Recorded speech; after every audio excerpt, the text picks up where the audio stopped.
harta, kemudian cara pandang seorang yang salah terhadap harta, yaitu Abu Jahal. Sedikit review ya, ayat 6. A'udzubillahi minasyaitonirrajim. Kalla innal insana layat. Kemarin dibahas bahwa yang dimaksud dengan insan di sini, kalau asbabun nuzulnya itu personal tertentu, yaitu Abu Jahal.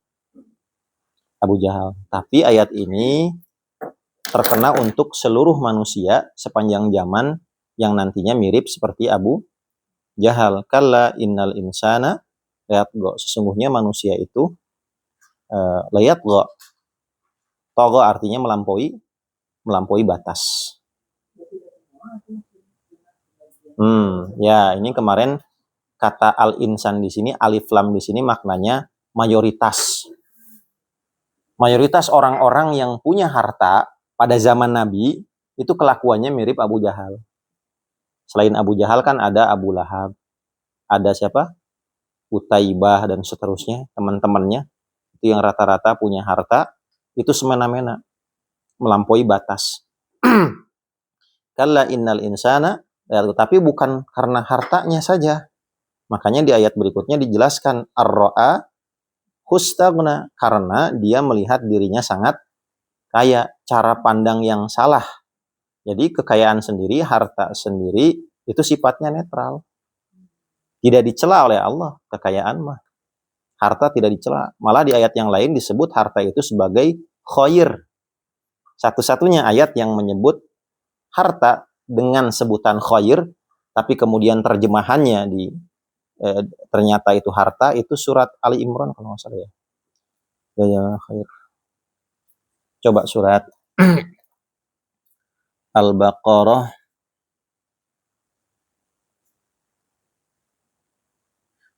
ayat 180.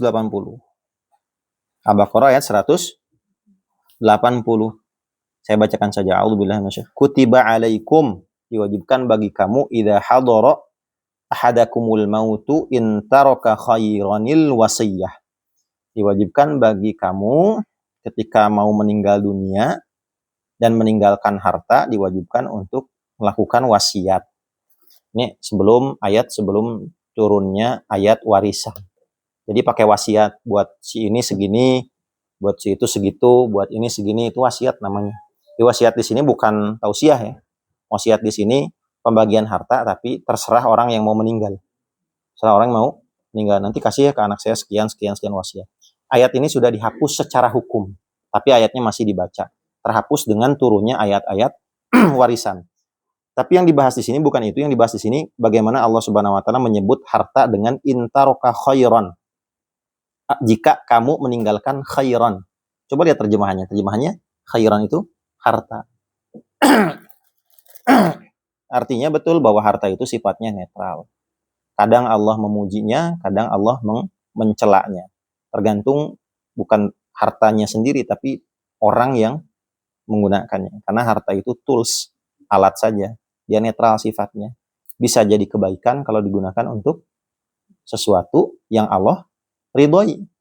Dan bisa jadi keburukan kalau digunakan untuk sesuatu yang Allah murkai. Gitu aja sebetulnya. Tercela atau tidaknya harta itu. Namun di sini ar-ra'ahu stagna, ternyata harta itu dicela akibat orang yang punya hartanya, ya, cara sikap orang yang punya harta. Bagaimana cara sikapnya atau cara pandangnya? Ar-ra'ahu stagna, ketika dia melihat dirinya sangat kaya, sehingga anak yatim dihardik, kemudian orang-orang yang miskin itu disingkirkan, dan seterusnya. Kemarin saya jelaskan bahwa bukan hanya ketika punya harta ya, seseorang itu bisa berubah, bahkan sebaliknya. Intinya segala kondisi yang menyertai manusia, segala kondisi itu akan disertai dengan sikap atau penyakit hatinya tersendiri. Ketika orang yang tadinya miskin kemudian jadi kaya mendadak, OKB, orang kaya mendadak, misalkan baru setahun, ya orang kaya mendadak ya, baru setahun, baru 2 tahun, tiba-tiba sikapnya sudah berubah. Kok secepat itu gitu? Lupa setahun yang lalu dia itu siapa. Nah ini, jadi setiap perubahan kondisi itu umumnya atau biasanya disertai dengan penyakit hati atau nggak tahu ya kalau dalam ilmu psikolog ngaruh atau enggak. Ada kejiwaan, kepribadian yang dalam tanda kutip berubah. Tadinya tawadu, tadinya baik hati, tiba-tiba setelah diberikan ini itu kok jadi beda. Begitu pula sebaliknya. Orang yang misalkan tadinya itu kaya, jadi miskin. Asalnya mah bager, tapi ketika miskin jadi misalkan penuh hasad. Jadi mudah iri dan seterusnya. Maka yang harus diantisipasi itu adalah setiap perubahan kondisi manusia ini selalu diikuti adanya penyakit hati. Jadi tidak boleh diabaikan. Ya, jadi iya. Iya.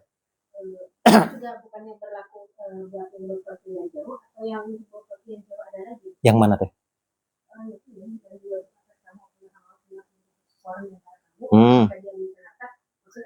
Ya. Ya, itu ada lagi. Ada lagi ayatnya. Ada ayatnya tuh. Kutiba alaikum idza hadara ahadakumul maut. Ini nih. Ini tuh. Min ba'dis salat.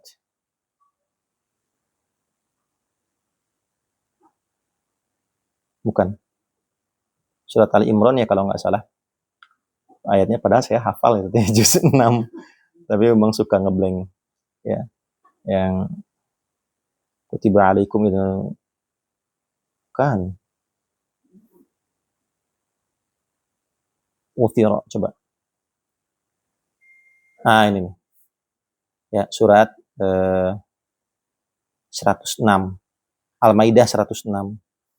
Kalau itu mah diwajibkan persaksian. Persaksian ketika si orang yang mau wafat itu berwasiat. Ini kondisi langka yang jarang terjadi saat ini. Ya, ketika orang mau meninggal dunia, harus ada saksinya kalau dalam perjalanan. Tapi ini terhitung langka, karena memang perjalanan zaman dulu itu kan jauh. Jalan kaki dan seterusnya. Tapi nggak apa-apa, catat aja dulu ayatnya. Surat Al-Maidah ayat 106. Kalau itu konteksnya secara umum yang tadi, bukan di perjalanan. Kalau ini di perjalanan, bahwa orang yang sedang melakukan perjalanan dan sekiranya dia merasa bahwa ajalnya sudah mendekat, maka wajib dia mengambil saksi. Isnani dawa adlim minkum, 2 orang. Yang adil itu orang muslim, yang suka sholat dan seterusnya. Tapi sekali lagi ini kondisi yang sangat langka ya, dalam fikih pun sangat langka. Jarang terjadi seperti ini. Karena memang saat ini kan perjalanan juga cepat. Ya, taib. Nah, jadi sekali lagi bukan karena kekayaannya, tapi karena sikap semena-menanya. Kala innal insana layat Allah. Ada hal yang menarik yang sebetulnya pengen saya ketahui gitu ya, karena memang saya bukan psikolog gitu ya. Apakah kekuasaan atau harta itu bisa membuat kepribadian seseorang itu berubah? Misalkan tadinya tidak punya sikap narsistik, jadi narsistik, NPD dan seterusnya. Apakah? Nah, saya sempat lihat artikel psikolog di barat gitu ya, bagaimana NPD ini identik dengan orang-orang yang punya kekuasaan. NPD punya kekuasaan, nggak mau salah, yang salah itu harus orang lain. Nah, apakah ada kaitannya? Tapi ada artikel di barat yang nulis tentang itu, saya baca sedikit, terjemahkan lewat AI. Ada katanya, ngaruhnya Allah alam ya. Tapi intinya begini, setiap perubahan pada diri kita jangan diabaikan dari sisi perasaan atau hati ini. Bisi kalau misalkan kita dapat ini, ada sesuatu yang masuk jadi ujub misalkan. Atau bukan hanya harta, misalkan tadinya sih kita biasa-biasa ibadahnya. Kemudian Allah beri satu masa kita jadi rajin tahajud. Nah, itu juga harus diwaspadai. Kan kita jadi rada soleh nih. Ya kan? Nah, tiba-tiba semua disalahkan gitu. Nah, kita mah udah jadi soleh gitu. Kamu masalah, kamu mah bid'ah, kamu mah pinarakaeun, kamu mah hati-hati. Itu penyakit hati. Nah, yang harus diwaspadai itu setiap perubahan kondisi selalu diikuti oleh, kalau bahasa tazkiyatun nafs atau ilmu akhlak ya, itu penyakit hati. Kalau bahasa psikologinya kan ada kepribadian yang berubah gitu. Biasanya kalau psikolog itu kan wilayahnya bukan hati, wilayahnya bagaimana cara berpikir, perasaan dan berperilaku, itu psikolog. Tapi kalau tazkiyatun nafs atau tasawuf itu wilayahnya hati. Hati jangan sampai jadi ujub. Kalau misalkan harta kaitannya dengan jangan sampai jadi ria misalkan. Kaitannya banyak lah, manusia itu sangat kompleks. Setiap perubahan kondisi itu jangan pernah diabaikan sisi qalbnya. Nah, harus diwaspadai. Mungkin ini pelajaran yang bisa diambil dari ayat ini. Nah, kalau kita lihat di dalam sejarah gitu ya kan, ada orang yang Allah berikan kekayaan tapi dia nggak berubah. Contohnya siapa? Nabi Sulaiman alaihi salam. Beliau malah berkata, hadza min fadli Rabbi. Surat apa itu? Hadza min fadli Rabbi. Jadi beliau sadar betul.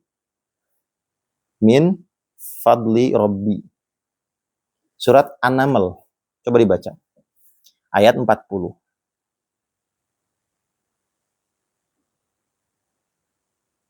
Beliau bisa menyimpulkan.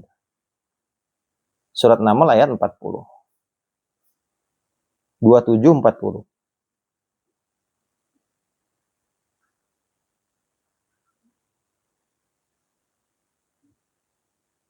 Sudah ketemu?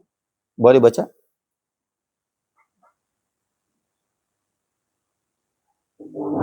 Dua 27-40.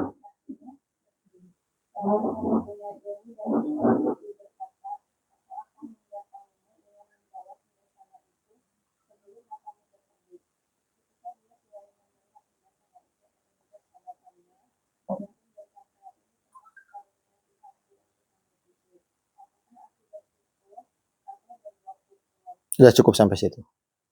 Kata Nabi Sulaiman, hadza min fadli Rabbi, ini pemberian Tuhan kepadaku, karunia Allah kepadaku. Liyabluwani. Paham kesimpulannya? Untuk apa? Untuk mengujiku. Aashkuru am akfur. Apakah aku bersyukur ataukah aku kufur? Kufur atau bersyukur terhadap pemberian Allah ketika menggunakan pemberian itu untuk ketaatan. Itu syukur atas pemberian. Kufur terhadap pemberian Allah ketika menggunakan pemberian itu untuk kemaksiatan. Itu kufur terhadap pemberian Allah atau nikmat Allah Subhanahu wa taala. Sesimpel itu.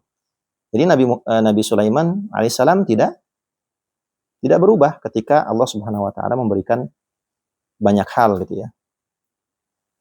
Begitu pula Nabi Yusuf alaihissalam. Coba lihat, ini bisa dijadikan pelajaran bagaimana para nabi itu ketika Allah berikan sesuatu, ya, insyaallah, minal muhsinin, tahu.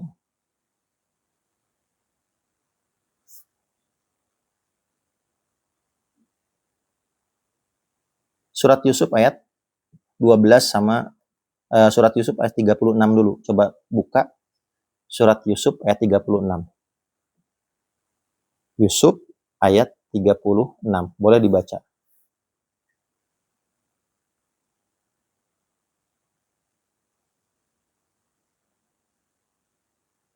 Mangga dibaca. Bersama dia Yusuf masuk pula dua orang pemuda ke dalam penjara. Salah satunya berkata, sungguhnya aku bermimpi memeras anggur, dan yang lainnya berkata, aku bermimpi membawa roti di atas kepalaku.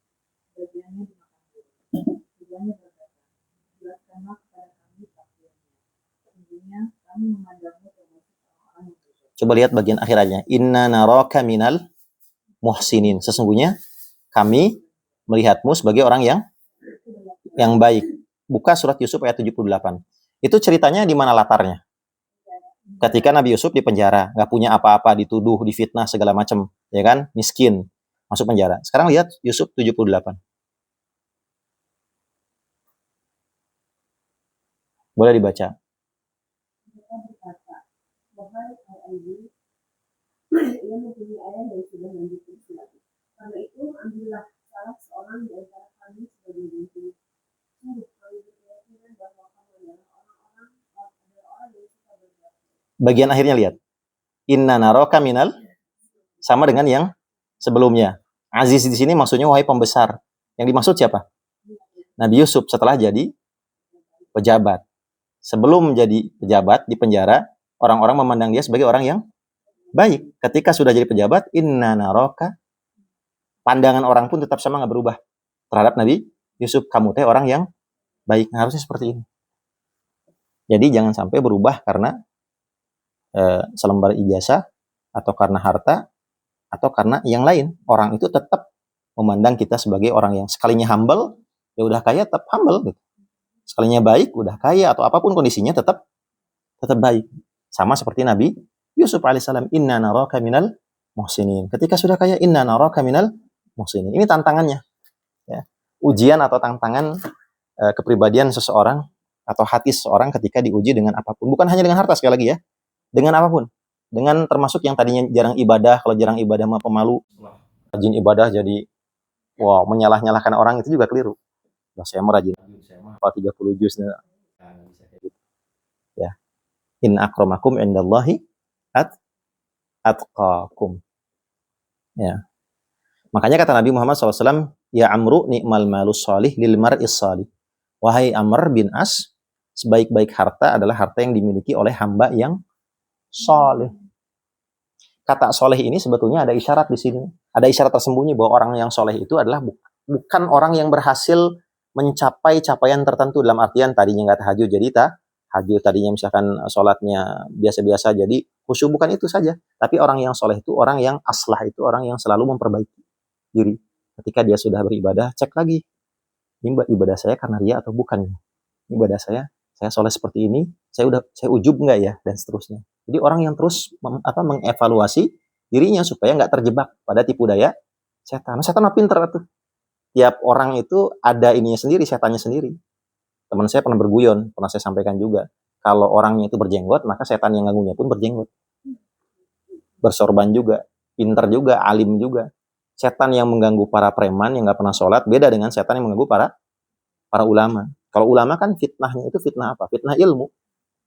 Fitnah ilmu yang mana ketika dia merasa bahwa dia sudah pintar, amalnya sudah banyak, lantas ada kesan meremehkan orang lain atau ujub. Wah, saya mah udah cerdas, saya mah lulusan pesantren, itu fitnahnya. Tapi kalau untuk yang lain-lain kayak preman, itu mah gampang. Dan mungkin iblis juga tidak akan tertarik pada setan-setan yang mengganggu orang-orang yang memang dasarnya sudah kacau, sudah ahli maksiat. Etamah itu diganggu oge, otomatis udah autopilot, autopilot. Tapi kalau mengganggu ulama, prestasinya besar, sangat besar mengganggu ulama, terjerumus naudzubillah pada perzinahan atau pada apapun itu. Wah, keprok itu iblis. Wah, ini yang kayak gini saya suka, kata iblis. Ya kan dalam sebuah hadis yang panjang, sesungguhnya iblis itu meletakkan singgasananya di atas samudra.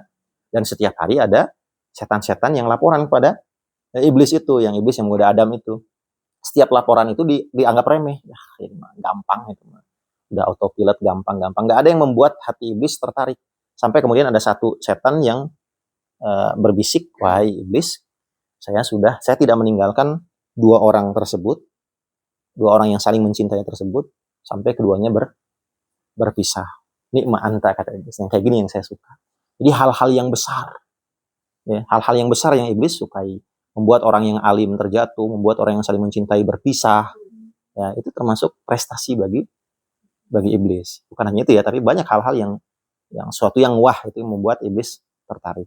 Termasuk tadi perpindahan kondisi tadi, kalau kita asalnya biasa-biasa jadi soleh, asalnya miskin jadi kaya, kondisi apapun itu nggak boleh diabaikan sisi perasaan atau sisi kolbunya. Kebanyakan kan orang itu fokus hanya pada yang sifatnya materi. Kalau misalkan jasad mulai terasa nggak enak, sakit, ya segera ke dokter. Tapi nggak pernah diperhatikan sisi hatinya, kolbunya. Nih, kemarin saya rezeki biasa aja, sekarang banyak nih. Aduh, khawatir ada sesuatu, ada penyakit hati. Nah, itu harus waspadai. Atau misalkan ada sikap, kok kemarin perasaan saya itu rendah hati, segala macam. Kok sekarang agak berubah nih. Nah, jangan-jangan saya terjebak, jebakan iblis. Nah, itu yang jarang orang, kalau udah seperti itu, harusnya segera berubah. Bagaimana cara mengobatinya nanti ada di sini. Taib. Ya. Bahkan Nabi Sulaiman alaihissalam sering bilang kayak gini dalam satu riwayat ya. Seseorang miskin bergaul bersama orang-orang miskin. Kata Nabi Sulaiman. Seseorang yang miskin, maksudnya saya, kata Nabi Sulaiman, bergaul bersama orang-orang miskin. Kira-kira maksudnya apa? Tadabur aja atau maksudnya apa? Katakan Nabi Sulaiman. Jelas Nabi Sulaiman itu adalah orang yang kaya. Di antara para nabi yang paling kaya nggak ada lagi selain Nabi Sulaiman. Bahkan kekayaan ayahnya pun Nabi Daud alaihissalam kalah. Apa buktinya kalau Nabi Daud kalah? Jadi sepanjang sejarah ini tidak ada manusia yang paling kaya selain Nabi Sulaiman. Bahkan dalam riwayat Israiliyat pernah ingin Nabi Sulaiman memberi makan seluruh makhluk binatang diberi makan, akhirnya capek juga. Ya kata Allah, tidak yang ngasih rezeki mah saya, bukan kamu. Capek juga. Saking kayanya, tapi walaupun kaya, beliau berkata, seseorang yang miskin sedang bergaul bersama orang-orang miskin. Maksudnya apa? Tidak merasa kaya. Kenapa? Yes. Karena sebenarnya atau hakikatnya segala sesuatu itu milik. Kalau semuanya hanya milik Allah, berarti manusia punya apa? Iya, coba buka surat.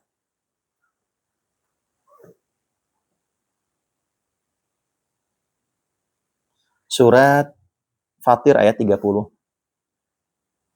Surat Fatir. Ayat 15, maaf. Surat 35 ayat 15. Ini dasarnya. Kan segala sesuatu harus ada dalil ya. Mana buktinya kalau kita ini miskin? Allah sendiri yang bilang. Coba dibaca.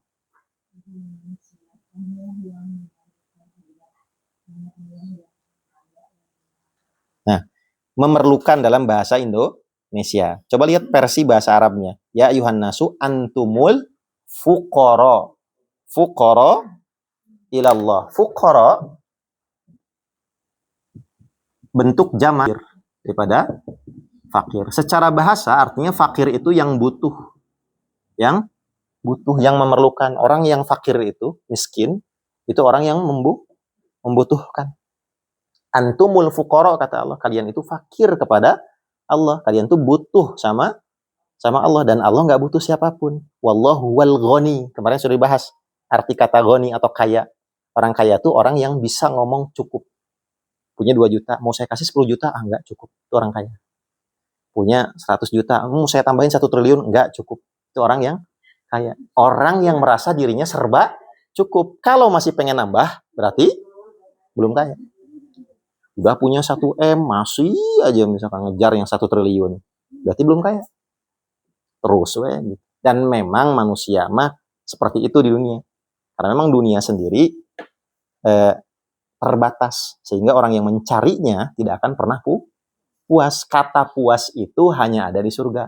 Makanya di dalam surat Al-Qari'ah, fi 'isyatin radiyah, dalam kehidupan yang penuh kepuasan.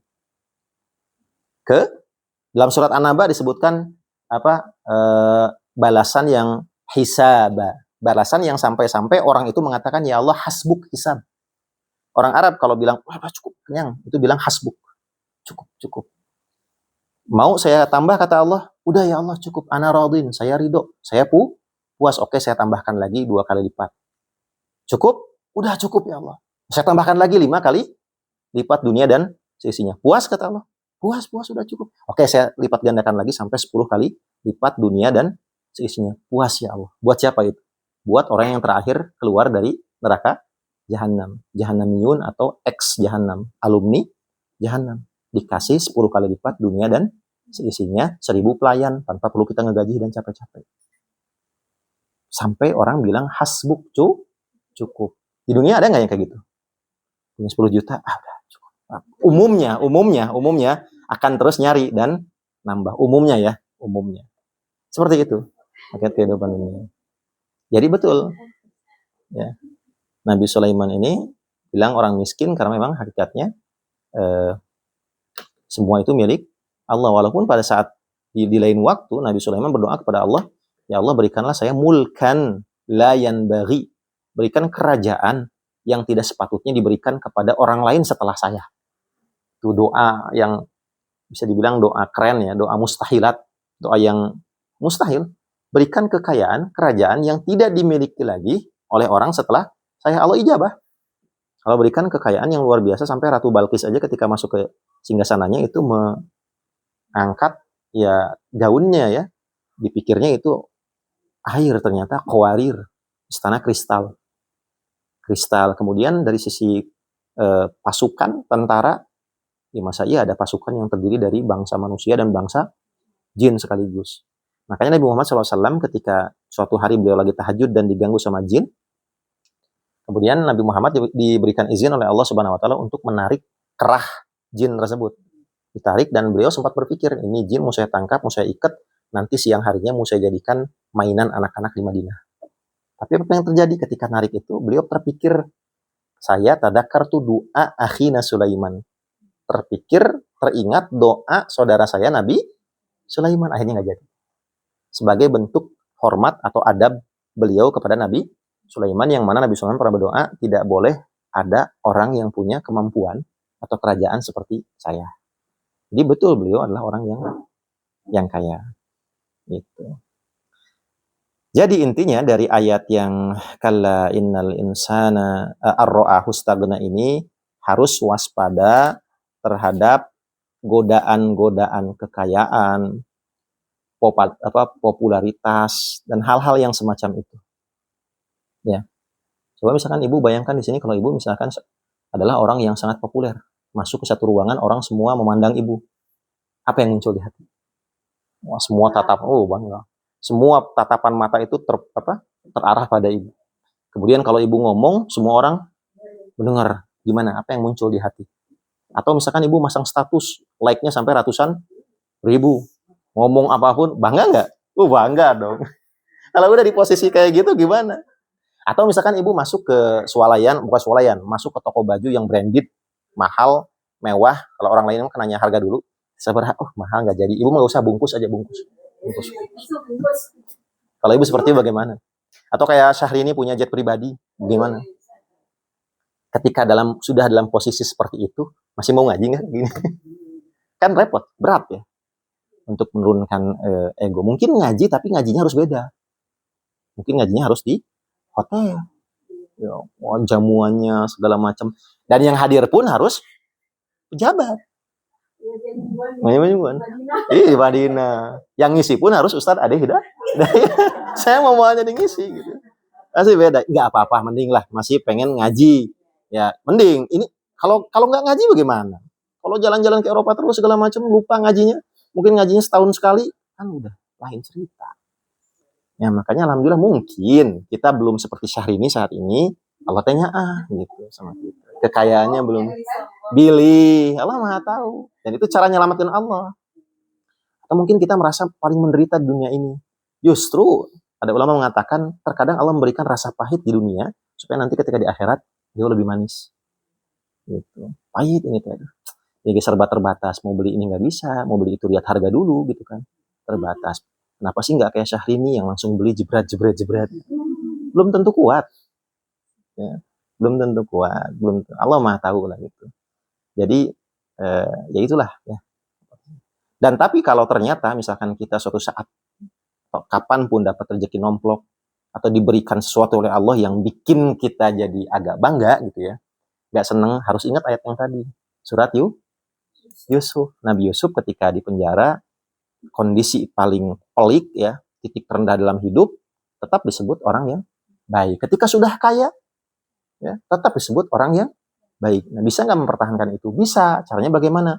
Perhatikan saja setiap kondisi atau perubahan itu, terus identifikasi penyakit hati apa yang mungkin muncul. Dari tadi misalkan asalnya nggak rajin duha, jadi rajin duha atau istiqomah sampai 3 tahun, 4 tahun. Atau jadi rajin saum, istiqomah. Hati-hati juga, di sini ada jebakan setan. Harus tetap evaluasi diri. Makanya di ayat yang lain, ya ayyuhalladzina amanu taqullah wal tanzur nafsum ma qaddamat lighad. Tahu kan ayatnya? Wahai orang ya ayyuhalladzina amanu, wahai orang beriman, bertakwalah kepada Allah dan hendaklah setiap orang tanzur ma qaddamat lighad. Seringkali ini diartikan melihat apa yang akan dilakukan esok hari. Bukan, terjemahnya bukan gitu. Melihat sesuatu yang sudah dilakukan sebagai persiapan esok hari. Qaddamat, yang sudah dilakukan. Artinya apa? Amal-amal yang sudah pernah kita lakukan itu dievaluasi ulang, dilihat niatnya bener enggak. Dilihat misalkan kualitasnya, sholat sih sholat, tapi kualitasnya bagus atau enggak. Sehingga hal tersebut tidak memunculkan rasa ujub. Ya benar, saya memang rajin tahajud, tapi kualitasnya belum kayak ulama. Ya betul, saya hafal Quran 30 juz, tapi cuma hafal saja. Enggak kayak para ahli tafsir, ngerti sampai tafsirnya. Itu menekan, istilahnya, ujub dan riya. Seberapa. Tapi kalau misalkan itu tidak pernah dilihat, dievaluasi ulang, akhirnya ketika mendapat capaian-capaian tertentu, muncul rasa bangga, muncul menghina orang lain dan seterusnya. Ya, kalau manusia bisa lupa dalam waktu yang sangat singkat, betul nggak? Kadang-kadang manusia lupa dalam waktu yang sangat singkat. Dulunya teh bukan siapa-siapa, ternyata sudah jadi siapa-siapa. Belum lama, baru 5 tahun, baru 10 tahun sudah lupa. Apalagi dengan dengan asalnya dia. Dulu banget. Asalnya dia dulu banget. Apa coba asalnya manusia dulu? Iya, janin. Nutfah, jauh itu nggak akan diingat. Baru 2 tahun aja sudah lupa diri. Apalagi mengingat masa lalunya. Dia tuh bukan siapa-siapa. Dia tuh lemah. Dia tuh dilahirkan, butuh ASI ibunya. Banyak kebutuhan dan seterusnya. Tentu itu tidak akan diingat. Makanya kenapa di dalam Al-Quran banyak banget ayat-ayat yang berbicara dulu kamu teh nutfah. Dulu kamu tuh bayi. Dulu kamu tuh lemah. Dulu begini. Itu supaya mengingatkan kembali asal diri kita. Kalau kita sering ingat itu, insya Allah nggak akan pernah sombong. Nggak akan pernah bergeser hati ini. Nggak akan pernah berubah. Baik belum jadi apa-apa maupun setelah jadi sesuatu. Belum jadi orang kaya ataupun sudah jadi orang kaya. Belum jadi orang soleh maupun sudah menjadi orang soleh. Nah, kadang-kadang kan fenomena juga banyak seperti itu. Bagaimana orang yang tadinya biasa-biasa, mohon maaf ya, biasa-biasa mantan artis atau apa gitu. Kemudian hijrah ke salah satu kelompok, tapi kemudian mungkin salah berguru atau bagaimana, tiba-tiba membid'ahkan, bahkan sampai mengatakan bahwa ini murtad dan seterusnya. Nah, ini juga tidak sepatutnya seperti itu, karena Rasul tidak pernah mengajarkan membid'ahkan. Bid'ah itu, mengatakan bid'ah itu sesuatu yang sangat berat. Cukuplah kalau seorang belajar untuk dirinya sendiri. Jangan langsung memvonis, karena hakikatnya kita ini bukan orang yang suka vonis. Nah, du'at la qudot, kita ini dai, orang yang menyeru, bukan orang yang memvonis. Kamu tara sholat, abus neraka. Kamu iya, abus neraka. Itu memvonis. Enggak, tugas kita mah ngingetin aja. Kamu sholat wajib udah selesai. Tidak boleh ada embel-embel vonis. Tara sholat abus neraka. Nah, itu vonis namanya itu. Kita ini dai, orang yang menyeru, bukan orang yang memvonis. Memvonis sama Allah Subhanahu wa taala. Walaupun kita tahu hakikatnya kalau orang itu nggak sholat terus-menerus ya bisa menjerumuskan pada neraka, tapi nggak mesti kita ungkapkan pinerakaan kamu mah. Itu mah vonis. Barangkali misalkan dia memang nggak pernah sholat tapi di akhir hayatnya dia sholat dan akhirnya sujud, mati dalam keadaan sujud, ya usul khotimah. Kan kita nggak tahu. Tugas kita hanya mengingatkan. Jadi jangan sampai apapun membuat kita berubah. Dan terasa ya Bu ya, tantangan tiap orang tuh beda-beda ya. Kalau tantangan misalkan penceramah atau orang yang sering ngomong kayak saya, kan tantangannya itu fitnah ilmu. Kadang-kadang nggak mau dengar omongan orang lain karena merasa sudah pintar. Wah, saya tahu ini segala macam. Tapi wah, ini setan nih kayaknya. Dengar ya. Hal seperti itu ditepis. Ya. Ayat 8. Inna ila rabbikar ruj'a. Nah, Abu Jahal ini dan yang sebangsanya, orang yang lupa diri gara-gara harta atau gara-gara ilmu atau gara-gara apapun, ya kelak si orang yang lupa diri ini akan dikembalikan. Inna ila rabbikar ruj'a, kepada pemiliknya. Inna ila rabbikar ruj'a. Jadi ayat ini maksudnya apa? Ayat ini itu nasihat dan ancaman yang disampaikan dengan gaya bahasa sindiran bagi orang yang melampaui batas karena embel-embel yang dia miliki. Ya. Nah, jadi ayatnya sebenarnya sindiran. Sok lah, kalau mau lupa diri sampai kapan sih? Ujung-ujungnya akan dikembalikan kepada pemiliknya. Rob itu mengisyaratkan makna yang mengatur, yang memiliki. Ya. Barulah ketahuan setelah kita kembali kepada Allah, kita teh bukan siapa? Betul, kita saat hidup punya ilmu, ternyata ilmunya pemberian dari Allah. Betul, kita punya harta, ternyata titipan dari kita, mau bukan siapa-siapa. Baru sadar. Ini hiburan, sekaligus ayat itu hiburan bagi Nabi Muhammad SAW. Seolah-olah Allah mengatakan seperti ini. Wahai Muhammad, jangan engkau bersedih hati karena tindakan si Abu Jahal itu. Tindakan melampaui batasnya si Abu Jahal itu. Dan nanti dia juga bakal dikembalikan kepadaku, bakal ditanya, apa dasar dia berbuat semena-mena seperti itu? Apakah karena harta? Kata Allah teh, cik mana, kamu punya harta nggak? Ternyata nggak punya, itu bukan punya saya. Apa karena jabatan? Siapa yang ngasih? Kata Allah. Ternyata Allah yang ngasih. Terus bagaimana dong ini? Jadi problem nantinya. Nah, jadi tempat kembali bagi orang-orang yang tiran. Togo itu artinya layat, togo itu artinya orang yang tiran, orang yang berlebihan, orang yang melampaui batas. Contoh lain kayak Fir'aun. Jadi bedanya orang yang tiran sama orang yang berbuat kejahatan biasa itu dari sisi totalitas berbuat jahatnya. Kalau penjahat biasa, ya dia ngebunuh satu orang selesai. Nah kalau tagha ini, yang disebut dalam ayat ini kayak Fir'aun. Dia membunuh nggak nanggung ratusan bayi di sembelih, bayi lagi yang belum punya dosa. Ya kalau zaman sekarang mirip inilah. Kalau di Israel itu Binyamin Netanyahu. Seharusnya mereka berperang dengan tentara, karena tentara yang membawa senjata. Yang jadi objek mereka justru bukan tentara. Iya, ibu-ibu, anak-anak, ini la yatgha. Kalla innal insana yatgha. Ya, bahkan di surat apa tuh yang An-Nazi'at itu? Apa? Lupa, surat An-Naba kalau nggak salah. Tempat kembali orang-orang yang seperti ini, Jahannam. Inna jahannama kanat mirsada. An-Naba. Lit-taghina. Nah, taghin dari kata tagha. Untuk orang-orang tempat kembali bagi orang-orang yang melampaui batas. Itu surat An-Naba. Inna jahannama kanat mirsada lit-taghina ma'aba. Ya. Lit-taghina ma'aba. Harus diingat bahwa ada satu prinsip di dunia ini yang tidak bisa dipungkiri baik secara akal, ya logika maupun kenyataan, logika maupun kenyataan, baqaul hal minal muhal. Kata pepatah Arab. Baqaul hal minal muhal.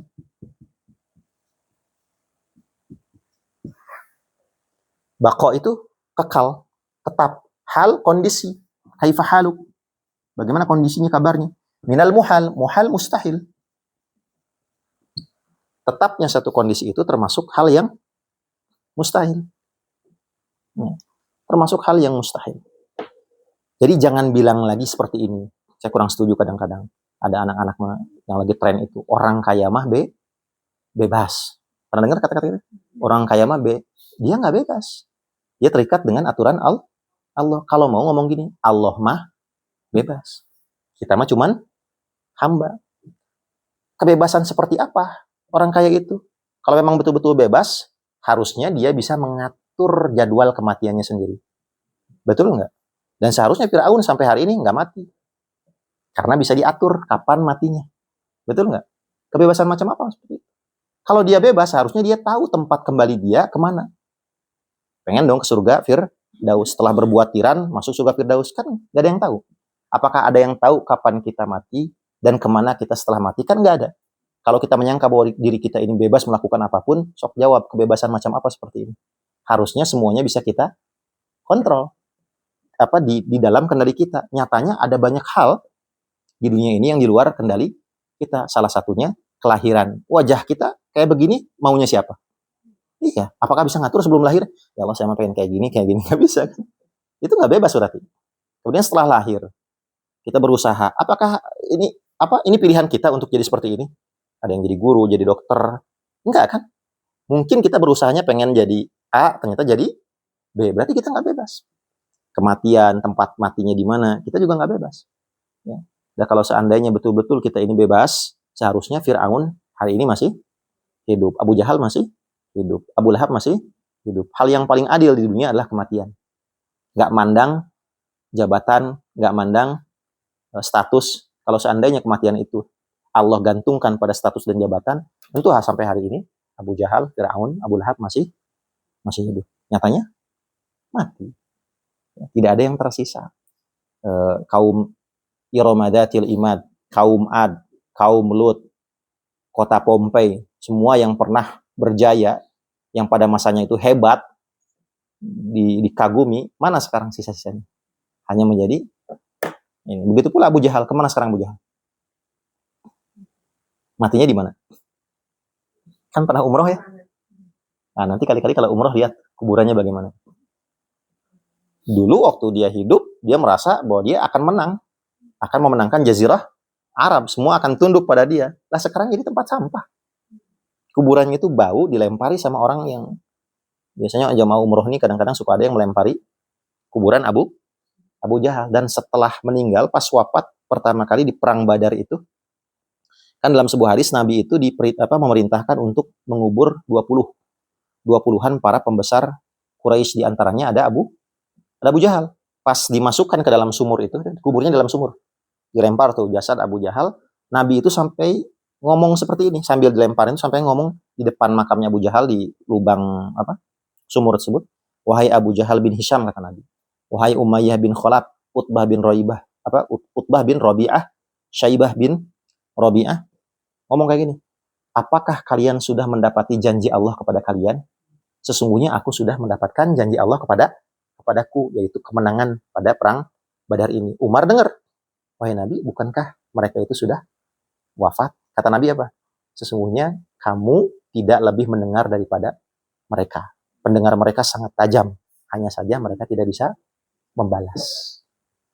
Jadi bahkan kita lihat sekarang di Jazirah Arab, semua bukti janji Allah kepada Nabi Muhammad SAW yang ada di surat Ad-Duha, wal akhiratu khairul laka minal ula, kondisi akhir akan jauh lebih baik daripada kondisi pertama, sudah terbukti. Jazirah Arab dikuasai oleh Islam. Ada Ka'bah di situ, Madinah menjadi Muslim, Makkah menjadi Muslim. Orang-orang yang dulu jahat itu, Abu Jahal, Abu Lahab, dan seterusnya, orang-orang yang jahat, kemana sekarang kuburannya? Nggak ada. Ada yang jadi tempat sampah, ada yang bau. Apakah ini tidak cukup bukti? Apakah kuburan Fir'aun tidak cukup bukti bahwa yang namanya tiran itu pasti berakhir sad ending? Akhirnya tidak akan baik. Di Mesir ada yang namanya Wadil Muluk, lembah para raja. Situ termasuk ada Ramses II, Fir'aun. Bagaimana kondisinya saat ini? Coba aja lihat. Makanya kata Allah, "Qul siru fil ardi fanzuru kaifa kana aqibatul mukadzibin." Jalan-jalanlah keliling dunia dan lihatlah, kalau bahasa kita sekarang bahasa terjemahan bebas, dan lihatlah bagaimana ending atau akhir dari orang-orang yang mendustakan. Jadi kalau kita nggak percaya dengan Al-Quran, ada kok bukti dokumennya atau bukti fisiknya di museum, di tempat-tempat Jazirah Arab, Ashabul Kahfi, itu bukti fisik dokumen yang nggak bisa dibantahkan, yang tidak terbantahkan dan sesuai dengan Al-Quran. Mau ngebantah bagaimana? Buktinya ada, ya, dan seterusnya. Qul mata'ud dunya qalil wal akhiratu khairul liman ittaqa wa la tudlamuna fatila. Surat An-Nisa ayat 77. Katakanlah mata'ud dunya qalil, kesenangan dunia itu sedikit, wal akhiratu khairul liman ittaqa, dan akhirat itu jauh lebih baik bagi orang-orang yang bertakwa, wala tudlamuna fatila. Ya. Baik, sampai sini ada pertanyaan? Ya, karena memang temanya kalau surat Al-Alaq dan seterusnya nanti kebanyakan tentang akhirat. Ini mengingatkan kita kembali tentang tujuan akhir dari kehidupan dunia ini, sekaligus terus evaluasi diri. Ya, apalagi di zaman yang mulai krisis seperti ini. Ya.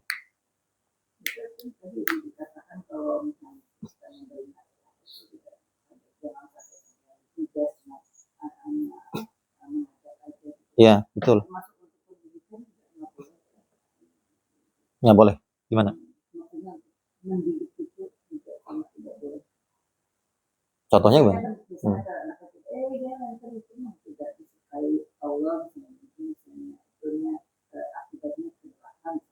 Oh, kalau dalam konteks pendidikan boleh. Boleh, tapi disesuaikan. Yang itu bukan judge pun, kalau menurut saya. Kalau nanti akibatnya ke neraka. Kalau judge tuh kamu pindah neraka ini. Udah kamu malah nggak ada harapan, kamu penghuni neraka, itu ngejudge. Tapi kalau menjelaskan bahwa akibat akhirnya itu neraka, selama tidak menjudge, ya boleh. Orang yang nggak sholat itu, ini contohnya, orang yang nggak sholat itu nanti dikhawatirkan masuk neraka. Ngejudge tuh gini, nah kamu nggak sholat, pasti kamu masuk neraka. Itu ngejudge. Hanya menjelaskan saja bahwa sholat itu, kalau orang yang nggak sholat ini akhirnya masuk neraka, udah selesai. Tapi tidak perlu tanpa menjudge, dinarakain kamu. Itu namanya menjudge. Jadi beda antara menjelaskan, menarasikan, dengan menjudge. Jadi boleh dalam konteks pendidikan, asal disesuaikan aja kira-kira yang perlu dijelaskan itu surganya dulu atau neraka. Kalau saya biasa menjelaskan surga. Kamu gimana masuk surga kalau kamu sholat? Padahal surga itu ada ini. Kadang-kadang kalau diberikan neraka terus, nanti takutnya kalau udah gede dia, kalau ingat sholat tuh ingatnya neraka. Jadi nggak menyenangkan. Tapi kalau bapaknya atau ibunya menjelaskan sholat itu identik dengan surga, nanti yang datang tuh adem. Oh iya, sholat surga. Kalau ini sholat neraka. Takutnya seperti itu. Termasuk dalam menghukum ya, kalau di pesantren biasa kan kalau menghukum suruh ngafalin Quran, suruh baca hadis. Kalau saya nggak mau, jangan. Karena nanti setiap kali ngafalin Quran atau ngafalin hadis, ingatnya hukuman. Ya, mendingan kalau hukumannya jelas-jelas hukuman aja. Suruh nyapu atau suruh ngapal. Itu kami ya, itu saya gitu. Jadi menghafal Quran mah, menghafal hadis mah itu kemuliaan. Sebaiknya tidak, kalau saya gitu, tidak dikaitkan, tidak diidentikan dengan hukuman. Takutnya nanti kepikiran tiap kali ngafal, oh iya. Kecuali kalau memang anaknya cerdas atau bisa menyaring, oh dulu saya dihukum ngafal Quran dan dewasanya sadar, seterusnya. Tidak ada trauma dan seterusnya. Khawatirnya jadi trauma tertentu. Gitu.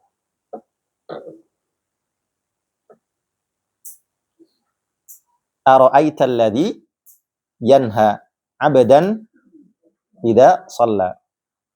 Kalau ada kata ara'aita dalam Al-Qur'an, ara'aital ladzi yukadzibu biddin, ayat-ayat kayak gini harus berhenti dulu. Karena tadabbur merenungi isi Al-Qur'an itu nggak bisa dalam kondisi membaca. Jadi bedakan antara tilawah Quran sama tadabbur. Kalau ingin tadabbur harus menyediakan waktu khusus. Saya mau tadabbur, baca misalkan satu surat, satu potongan ayat, ini maksudnya apa ya, ara'aita, kenapa disuruh melihat? Jadi kalau nonton film supaya tahu ini film itu apa, harus di-pause dulu. Nggak bisa dalam keadaan berjalan, di-pause dulu bentar, ini apa maksudnya. Dan begitu pula tadabbur. Nah, kalau ada kata ara'aita dalam Al-Quran, tandanya kita disuruh meneliti, melihat, mencari. Ini kenapa nih? Ara'aita alladzi yukadzibu biddin, tidakkah engkau melihat orang-orang yang mendustakan agama? Kayak gimana sih ciri-ciri mereka, indikatornya bagaimana dalam kehidupan, sikapnya bagaimana? Saya melihat, oh gini ternyata. Orang yang mendustakan agama itu, tidak percaya dengan adanya hari akhir itu, salah satu ciri khasnya itu kurang empati. Gak punya rasa empati sama sekali. Baik rasa empati itu didorong oleh motif agama dari dalil ataupun bahkan kemanusiaan sekalipun. Ya, kan orang tuh berbuat baik motifnya karena agama atau karena kemanusiaan. Kalau misalkan, saya emang gak paham tentang agama ini, yang jelas ini kayak di Palestina orang-orang barat tuh yang bukan muslim. Ini orang loh. Ini manusia. Dorongannya karena kemanusiaan, bukan karena dalil. Karena jelas bukan muslim. Ada orang yang saya nggak paham lah tentang HAM segala macam. Yang jelas ini muslim. Kita dituntut untuk, itu karena agama. Gitu. Nah, orang yang nggak percaya akhirat itu orang yang tidak mau berbuat baik, baik karena motif agama, bahkan ke manusiaan. Sama sekali nggak punya rasa kemanusiaan. Nah itu. Ya. Ara'aital ladzi yanha, tidakkah engkau melihat abdan idza shalla? Pertanyaan ini, tidakkah engkau melihat ini ditujukan pada siapa?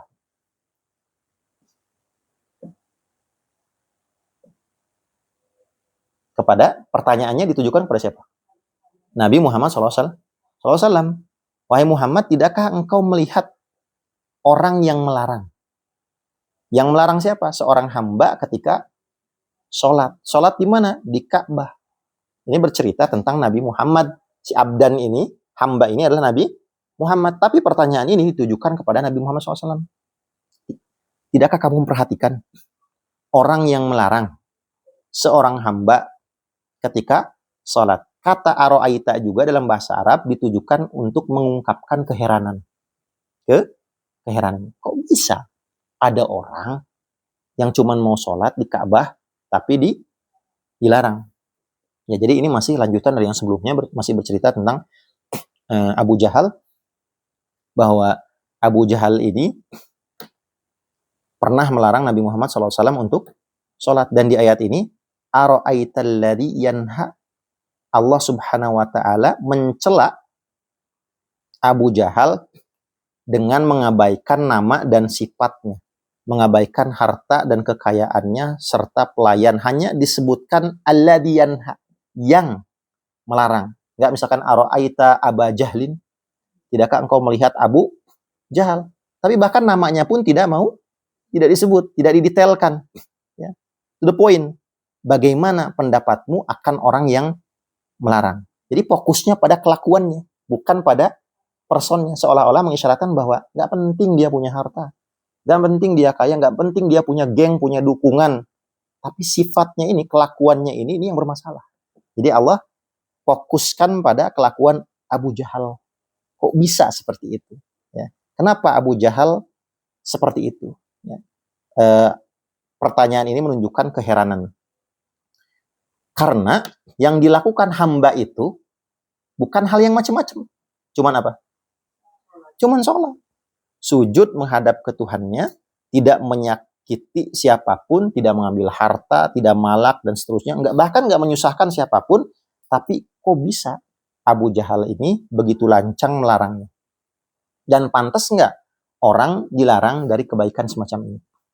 Andaikan ada gereja sebelah sini, kemudian ada orang berdoa di gerejanya, bagaimana sikap seorang muslim? Perlu nggak melarang? Kalau gerejanya legal, misalkan gerejanya legal, perlu nggak dilarang? Enggak. Tidak, dan itu yang dilakukan oleh Umar bin Khattab ketika menaklukkan Palestina, masuk ke Palestina, kemudian Koptik pada saat itu, Kristen Koptik menyuruh, wahai sahabat Umar, sholatnya di sini aja di dalam gereja. Apa kata Umar? Nggak mau. Nanti orang-orang setelahku, umat Islam setelahku, akan mengatakan seperti ini. Dulu Umar sholat di sini. Yuk hancurkan, ganti gerejanya sama masjid. Akan seperti itu nantinya, kata Umar bin Khattab.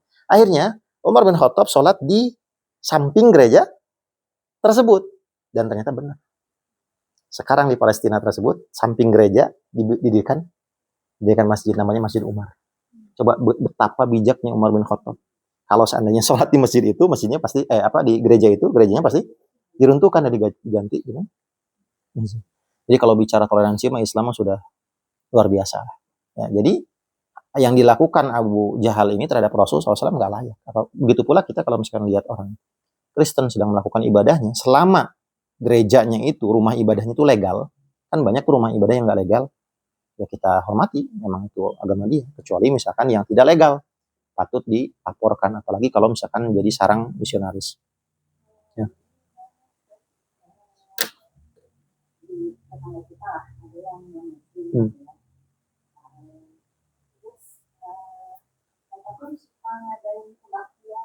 Ya, kebaktian.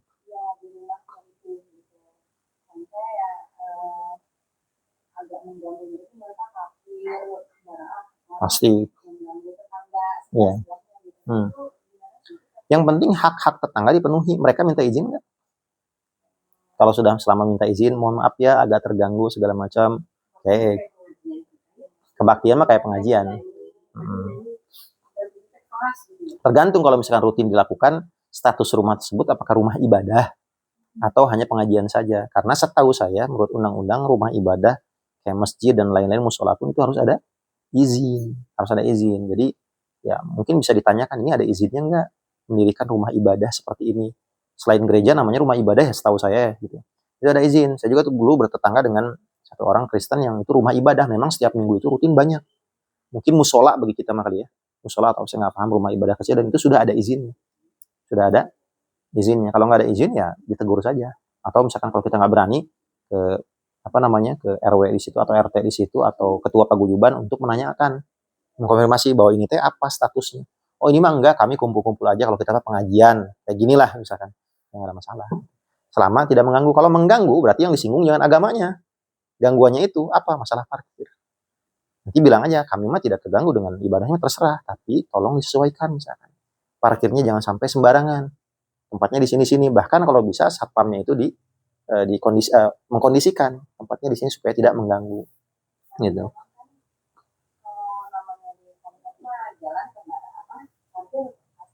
Terbatas, betul. Oh gitu. Itu nggak boleh. Itu harus dijadikan ini sering. Oh nggak boleh. Itu harus kalau seandainya terjadi di saya, tentu akan bapak-bapak itu biasanya ngumpul. Nah nanti dikeluhkan saja.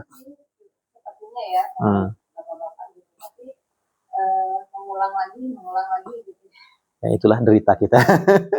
Orang Muslim itu tidak boleh menyerang. Iya. Karena parkir sembarangan, jadi yang punya rumah susah keluar. Ya. Di weekend itu. Ya tetap harus diusahakan untuk ini. Ya sebagai seorang Muslim kan terganggu ya. Tetap harus diobrolkan walaupun dia begitu terus. Dicoba aja diobrolkan lagi. Tapi tidak boleh memakai kekerasan. Nggak boleh memakai kekerasan, ngusir segala macam, nggak boleh. Kalau mereka begitu ya sudah aja. Paling bertingkat lapornya, kalau nggak nanti ke RT, ke RW, bahkan misalkan kelurahan. Kalau ternyata itu rutin dan ternyata rumah ibadah kan nggak boleh. Bisa diusut. Gitu, nggak boleh. Makanya tanya dulu apakah itu rumah ibadah, semacam rumah ibadah, ataukah hanya ya kayak pengajian begini aja gitu. Karena kalau rumah ibadah itu harus ada izin. Nah, dicarinya itu aja. Dipastikannya kalau punya rumah ibadah nggak boleh, bisa dibubarin. Gitu. Insya Allah. Nah, sedikit lagi masih dengan ara'aital ladzi yanha 'abdan idza shalla, ada riwayat di sini dari Imam Muslim. Ya, riwayatnya Imam Muslim berarti hadis riwayat Muslim bahwa Abu Jahal pernah bertanya pada seorang, apakah Muhammad sholat lagi katanya di Ka'bah? Kemudian kata orang-orang tersebut, ya Muhammad sering sholat di Ka'bah. Maka kata Abu Jahal, wallata wal uzza, demi Lata dan Uzza, kalau Muhammad sholat lagi, maka aku pasti akan injak lehernya. Jadi lehernya diancam seperti itu, akan aku injak lehernya. Nah, kemudian ternyata betul, suatu hari mendapati Abu Jahal ini Rasul sedang sujud dan dia mendekati Nabi Muhammad SAW mau menginjak lehernya, namun kemudian mundur ketakutan kata para sahabatnya, kok kamu kenapa tadi kayak orang ketakutan? Sungguh aku melihat antara aku dan Muhammad ada parit yang berisi api. Kata Nabi Muhammad, akhirnya ditanyakan oleh Nabi Muhammad, Abu Bakar ada di situ. Barusan Abu Jahal tuh mau nginjek, tapi kenapa tiba-tiba mundur? Sesungguhnya kalau dia maju saja selangkah lagi, maka malaikat akan menyambar tubuhnya per potongnya. Ya, jadi Nabi Muhammad SAW diselamatkan oleh Allah Subhanahu wa Ta'ala. Ya, jadi seperti itu. Maksudnya inilah kelakuan Abu Jahal, bisa dibilang mengherankan. Kenapa? Karena kemarin saya jelaskan bahwa ancaman dan reaksi yang dia lakukan tidak sepadan. Apa sih yang dibawa Nabi Muhammad? Emang bawa bedog gitu ketika sujud? Kan enggak. Bawa pasukan? Enggak. Tapi reaksinya ini berlebihan. Makanya ini yang membuat heran. Ya, kemarin saya contohkan kalau ibu ada kecoa, takut sama kecoa, geli, reaksinya berlebihan. Bawa misalkan peralatan pemadam kebakaran atau apa misalkan gergaji, kan enggak mesti. Tidak sepadan dengan ancamannya. Makanya mengherankan, kok masalahnya sesepele itu, tapi reaksinya seheboh itu. Inilah yang dilakukan Abu Jahal. Masalahnya sepele, cuma pengen sujud, sholat, tapi reaksinya sampai pengen nginjek. Ini yang tercela. Ya, makanya kenapa aro'aital ladzi yanha kalimatnya, untuk menunjukkan keheranan. Padahal kalau misalkan cuma kecoa saja mah, contoh ya, yang nggak mesti seperti itu. Kalau ada orang misalkan cuma mau sujud tapi bukan pada tempatnya, yang nggak usah seperti itu, tinggal dilarang aja. Misalkan ada orang Kristen berdoanya di masjid, tinggal bilang aja, ini masjid, bukan gereja, nggak usah sampai berlebihan, manggil satu kampung digebugin.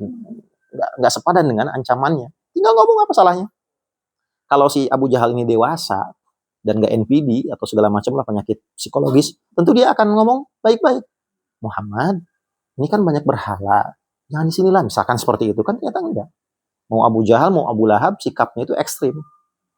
Tidak sepadan dengan ancaman yang dilihatnya. Ini yang dicela oleh Allah Subhanahu wa Ta'ala. Begitu pula yang kita saksikan saat ini di Gaza atau di ini, nggak sepadan. Ancaman cuma anak kecil, ibu-ibu, tapi dikirim rudal. Kan luar biasa sekali ini Israel. Ini mereka itu adalah Abu Jahal modern. Gitu. Ara'aital ladzi yanha 'abdan idza shalla, seorang hamba ketika sholat. Ada PR paling. Apakah sebelum Isra Mi'raj itu ada sholat? PR. Ya, sebelum diberlakukannya. Nah, sebelum Isra Mi'raj ada perintah sholat 5 waktu. Apakah sebelum itu ada sholat? Ada. Sholatnya gimana? Bukan, Nabi Muhammad. Untuk Nabi Muhammad dan umatnya. Adakah sholat? Bukan sholat para nabi.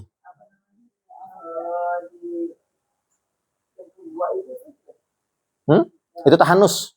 Tahanus itu beruzlah atau mengasingkan diri. Belum sholat di situ.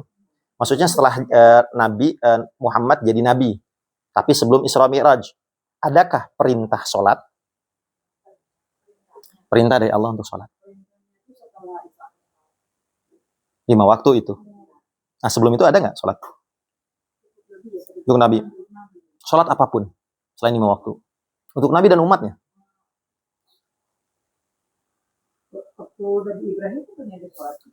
Bukan, itu nabi-nabi. Ini mah Nabi Muhammad dan umatnya. Tentu para nabi sebelumnya itu udah ada sholat. Jawabannya ada. Di surat apa? Al-Muzammil. Ya ayyuhal muzammil. Sholat apa? Tahajud. Ya ayyuhal muzammil.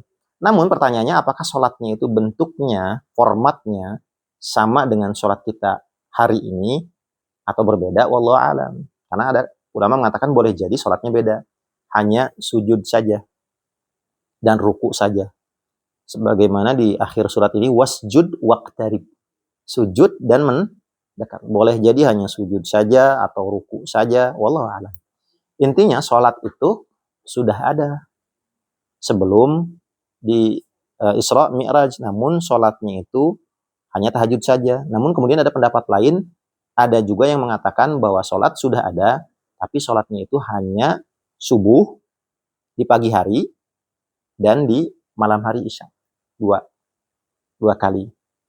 Fasabbih bihamdi rabbika bil asyi, bertasbihlah kepada Allah pada pagi dan petang hari. Itu sholatnya orang-orang Muslim atau Nabi Muhammad SAW sebelum diturunkannya perintah pada peristiwa Isra Mi'raj.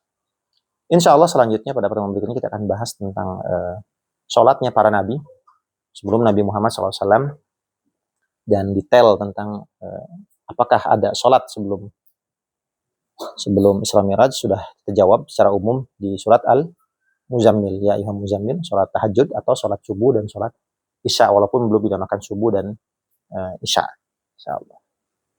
Tapi ada pertanyaan lain? Sekarang jam berapa ini? Duhur teh.